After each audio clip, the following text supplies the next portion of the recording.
ka ng bagong PC. Kailangan mo kasi sa trabaho mong work from home. Pinag-iisipan mo pa kung saan mo ilalagay. Ang tanging bakante lang sa bahay mo ay ang corner na malapit sa bintana. Sakto naman at may nabili ka ring computer table na tugma ang sukat sa kanto ng bintana. Natapos mo na ang pag-setup at nagustuhan mo naman ang kinalabasan. Ilagyan mo rin sa ibabaw ng mga kaunting pictures at mga toys. Presko dahil tabi ng bintana. Hindi naman naiistorbo ang paggawa mo dahil may malawak pa kayong bakuran at malayo pa ang daanan at kapitbahay. Halos laging bukas ang PC mo sa maghapon. Ginawa mo na nga itong telebisyon. Dito ka nanonood ng balita, nanonood ka din dito ng anime at mga music videos. Siyempre, nauubos din ang oras mo sa Facebook. Sabay nun ang pagtatrabaho mo para di ka mabagot. Inaabot ka na ng gabi. Minsan, magdamagan pa nga. Halos walang tayuan sa upuan. Kailangan mo kasing matapos ang mga work mo para maipasa mo sa opisina. Tumatayo ka lang kung magsi-CR ka o kung magkakape. Laging bukas ang malaking bintana sa tabi ng workplace mo. Nilagyan mo lang ito ng kurtina para maganda tignan. Nakabukas din ito para may pumasok na hangin. Sinasara mo lang ang bintana pagtapos mo magtrabaho. Walang kababalaghan sa bahay mo. Nagsimula lang ito nung maglagay ka ng computer sa tabi ng bintana. Pagtapos na ang work mo, kadalasan ay gabi na ito. Nanonood ka na lang ng movie sa computer mo. Kadalasan anime, action or comedy. Pero pag wala ka ng choice, nanonood ka ng horror. Kapag nanonood ka ng horror, laging napapatingin ang mata mo sa bintana. Di mo alam kung bakit. Pero patuloy ka lang manood, di mo na lang pinapansin. May mga gabing normal naman. Di ka napapalingon sa bintana.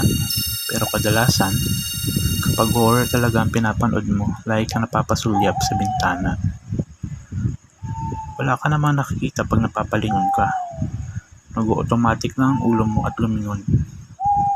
Doon ka laging nagtataka. Wala ka naman tinitignan pero lingon ka ng lingon. Pero syempre, tinutuloy mo lang ang panonood mo. Isang gabi, isip mo na mag-horror marathon. Wala naman kasing work at wala namang gagawin. Pumili ka ng maraming chichirya para sa panonood mo. Intro pa lang ng music na horror na pinapanood mo, ay napasulyap ka na agad sa bintana. Isang di pa lang ang layo mo sa bintana.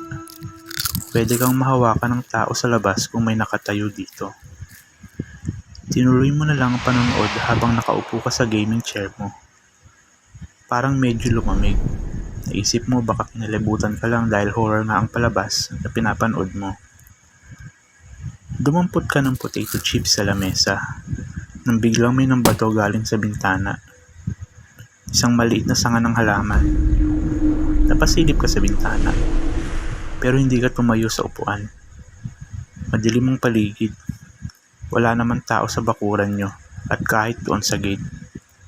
Yung mga kapitbahay nyo naman ay patay na ang mga ilaw. Anong oras na ba? Napatingin ka sa orasan. 12:00 na agad, kaya pala tulog na mga kapitbahay. Pero sino yun na ba to? Inisip mo baka pusa sa bubong. Patuloy ka sa panonood. Ngunit iba na ang pakiramdam mo.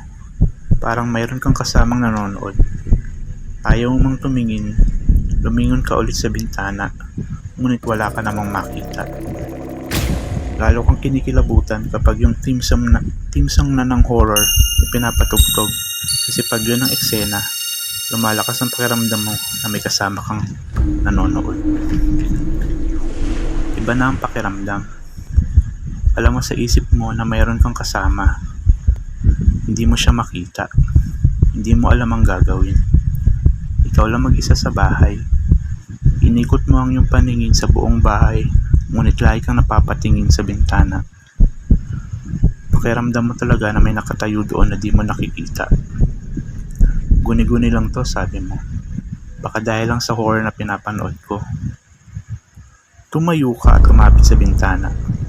Iniisip mo na isara na lang to kaysa sulyap ka ng sulyap dito. Paglapit mo sa bintana, iba talaga ang pakiramdam mo. Alam mong may nakatayo dito na hindi mo nakikita. Tumaas lalo ang mga balahibo mo na makita mo may mga nakatambay na pusa doon sa bakuran nyo at lahat ay nakatingin doon sa bintana.